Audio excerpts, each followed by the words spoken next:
दोस्तों आज की वीडियो में काफी महत्वपूर्ण टॉपिक पे अपन बात करने वाले हैं। जी हाँ, डोमेस्टिक वायलेंस का केस। जी हाँ, पत्नी रहना भी नहीं चाहती घरेलू हिंसा केस में, लेकिन रहने के अधिकार भी मांगती है।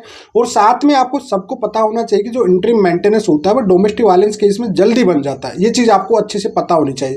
और मेंटेनेंस आरोप भी लगा के आपसे मेंटेनेंस भी ले लेती है, पड़ताड़ने के आरोप भी लगा देती है उसमें सेक्शन 12 में। और आप में रहने के अधिकार भी मांग लेती है जबकि उसको खुद को रहना नहीं है। और उसमें इंटरिम मेंटेनेंस भी ले लेती है। और उसके आधार पर फिर 1 बाय 1 के साथ फ्री में 498 भी लग जाता है, CRPC 125 का भी लग जाता है। तो काफी दिक्कत हो जाती है। तो ऐसी कंडीशन में आप घरेलू हिंसा होने पर पति क्या करे, कैसे बचे कैसे ना बचे, आज की वीडियो पूरी डिटेल में बताने वाला हूं। इस वजह से वीडियो काफी महत्वपूर्ण होने वाला है। तो चलिए दोस्तों, नो टाइम पास नो बकवास, सीधा करते हैं काम की बात। मैं हूं हंस। लेकिन बात दोस्तों, कमेंट में नंबर ना छोड़े। अगर आप मुझसे ही बात करना चाहते हो, व्हाट्सएप नंबर साइड में लिखे रहते हैं, अपॉइंटमेंट बुक करके आप बात कर सकते हो। देखिए दोस्तों, सबसे पहले जब भी घरेलू हिंसा का केस होता है, जी हाँ, डीवी एक्ट 2005, जी हाँ, डोमेस्टिक वायलेंस एक्ट 2005, आपको सबको पता है। उसमें ह्यूमन प्रोटेक्शन राइट बहुत सारे होते हैं। जी हाँ, जैसे राइट टू रेजिडेंस, महिला को रहने के अधिकार होते हैं उसमें, ठीक है। साथ में पुलिस प्रोटेक्शन, अगर मारपीट या घरेलू कुछ भी होता है तो पुलिस आपको डायरेक्टली अरेस्टिंग कर सकती है 1 महीने के लिए, और 20,000 तक का जुर्माना हो सकता है अगर पुलिस प्रोटेक्शन राइट उसको मिल गया तो। तीसरा होता है उसमें से इंटरिम मेंटेनेंस का भी। जी हाँ, इंटरिम मेंटेनेंस जैसे बच्चों का भी हो सकता है, वाइफ का भी हो सकता है, दोनों का अलग अलग भी बन सकता है, ठीक है, जो कि जल्दी बन जाता है रनिंग केस में आपका, जब भी केस रनिंग चलता है तब।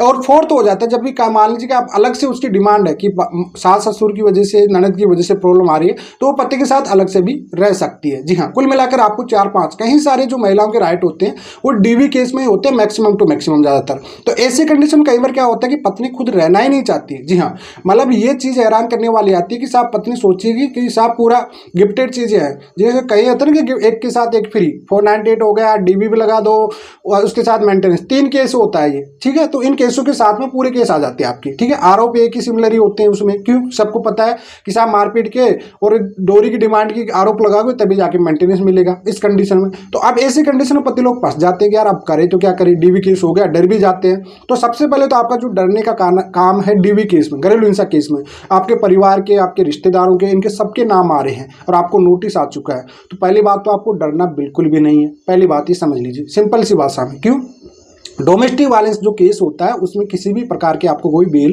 नहीं लेनी पड़ती है और किसी भी प्रकार से आपको कोई अरेस्टिंग नहीं होती है। जी हाँ, सबसे पहले इसमें ऑर्डर पारित किए जाते हैं। जी हाँ, डीवी केस में हमेशा ऑर्डर मिलते हैं, पत्नी को राइट मिलते हैं, तो उनके खिलाफ आपको बोलना है, उसके खिलाफ एक रिप्लाई पेश करना होता है। जी हाँ, तो आपको ये तो डर है ही नहीं कि डीवी केस में आपको अरेस्टिंग हो जाएगी, पुलिस पकड़ लेगी, इन चीज़ों से किसी भी प्रकार का कोई डर नहीं है। सिंपल सा, जब भी नोटिस आता है आप नोटिस रिसीव करिए, नोटिस के बाद आपके वकील से बोलिए, वकील साहब करिए, वकील साहब उनका एक ही रिप्लाई पेश कर देंगे। जी हाँ, लेकिन रिप्लाई देखिए उसका अपोजिट रिप्लाई पेश करिए। हो सकता है आपके फैमिलीज के जिसे डोमेस्टिक रिलेशनशिप नहीं है, आपकी बहन वगैरह नहीं है, और उसने जो घटना बता रही है वो साल, 1 साल 2 साल पहले की है। जी हाँ, तो ऐसी कंडीशन में आप डायरेक्टली 482 भी लगा सकते हो।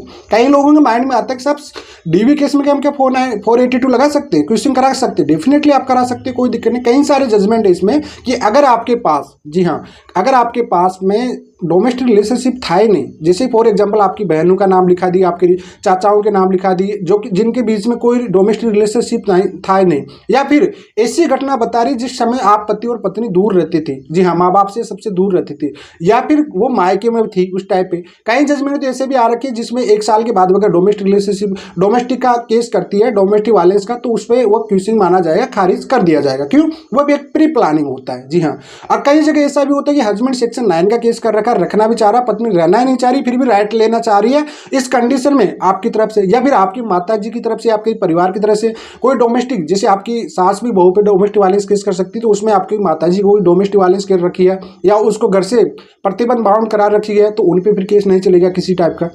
तो कई सारे आपको ग्राउंड इसमें ढूंढने पड़ते हैं, कई सारे ग्राउंड आपको देखना पड़ता है। जी हाँ भाई, आपने डिमांड किया कि भाई मैं तो रखना चाह रहा था, पत्नी को प्रयास किया, फैमिली तौर पे प्रयास किया, इस चीज़ को क्या आपके एविडेंस है, लीगल नोटिस आपने जारी किया कि मैं तो रखना चाह रहा था उस कंडीशन से, उसके बाद भी पत्नी अगर रहना नहीं चाह रही तो उस कंडीशन में आपको सेटिसाइड करा सकते हो उस ऑर्डर को कि भैया मैं तो पत्नी को रखना चाह रहा हूँ, प्रॉपरली तरीके से पत्नी खुद रहना ही नहीं चाह रही इस कंडीशन में, और जो भी एलिगेशन है पूरी तरह से फेक है, एलिगेशन है, जितने भी है झूठे एलिगेशन है, और ये डिले हुआ कई लॉन्ग टाइम से। क्यों, क्योंकि भैया 12 महीना 1 साल 2 साल में हमने प्रयास किया पत्नी को रखने का, उसके बाद सेक्शन 9 हमारा केस भी चल रहा है, चाहे उसका रिजल्ट आया नहीं है, हम तो कहने का इंटेंशन शो कर रहे हैं कि भाई हम तो रखना चाह रहे थे, तो फिर उसको एंट्री मेंटेनेंस नहीं बनेगा उस कंडीशन में। जी हाँ, यहाँ पे आपको 125 सबसेक्शन 4 में भी क्लियर लिखा रहता है। डीवी केस में भी आप कह सकते हो कि अगर मर्जी के बिना खिलाफ जा रही है पत्नी, जिसका खुद भी रहने का इंटेंशन नहीं है, उस कंडीशन में आप इसे केस को बिल्कुल सेटिसाइड, ऑर्डर को सेटिसाइड करा सकते हो, उसको खत्म भी करा सकते हो। जी हाँ, तो कुल मिलाकर आपको डीवी केस में जब भी एंट्री वगैरह होती है तो उसको अपील में डाल दिया करो हमेशा। क्यों? क्योंकि देखो फैमिली कोर्ट होता है 99% अपने विचार के आधार पे इस पे आप पे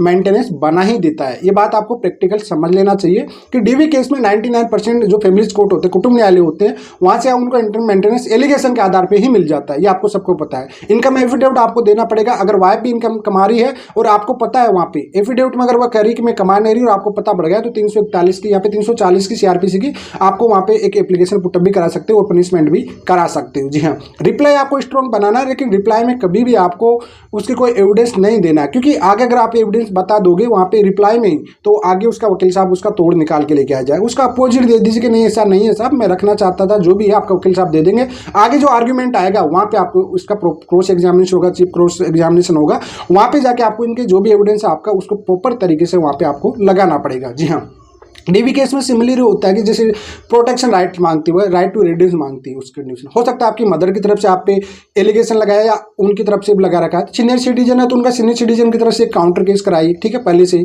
अपने जुडिशियल एरिया में कराइए। बिल्कुल भाई फैमिली के साथ नहीं रखना चाहता, कई बार पत्नी अलग से रहने की डिमांड करती है, तो आपके पास ग्राउंड होता है कि भाई मैं फैमिली से अलग नहीं रख सकता, रिस्क यही है, इससे मेरा मेंटल क्रूरल्टी होता है, और एक ये भी डाइवोर्स का ग्राउंड भी होता है। जी हाँ, कई महिलाएं जो कहती है साहब मेरे को रखते नहीं है तो मुझे रेंट दिला दीजिए। साहब आप कह दीजिए कि भाई मैं तो रख रहा हूं, कहां से रेंट वगैरह क्यों नहीं दीजिए। देखिए इसमें क्या होता है कि पूरा जो भी खेल होता है आपके वकील साहब का होता है, पूरा क्रॉस एग्जामिनेशन का खेल होता है, पूरा जितना भी होता है उतना। डीवी केस इतना हार्ड केस नहीं होता है, बस महिलाओं के राइट मिलते हैं। जी हाँ, और ये चीजें बेस्ट टू बेस्ट में देखिए सेक्शन 9 पे यही जगह काम आता है कई जगह। जी हाँ, या फिर आपको मेंटेनेंस में कई जगह कोर्ट मान लेता है, लेकिन कोई क्रिमिनल केस कर देती है तब एक्सेप्टेबल नहीं होगा। लेकिन पहले आपका केस चल रहा तो कहेंगे मेंटेनेंस में इसका एडवांटेज जरूर मिल जाता है कि भाई आप रखना चाह रहे थे पत्नी को। जी हाँ, प्रॉपरली तरीके से। तो इस कंडीशन में खुद महिला रहना नहीं चाह रही। दूसरी डोमेस्टिक रिलेशनशिप आपके बीच में नहीं, घरेलू जो भी संबंध आपके वो पारिवारिक संबंध है जिसका रिश्तों का, वो नाम तो ऐसे भी उठ जाएंगे। कोई डिस्चार्ज एप्लीकेशन भी रिवीजन, क्रिमिनल रिवीजन पिटीशन भी डाल सकते हो इसमें,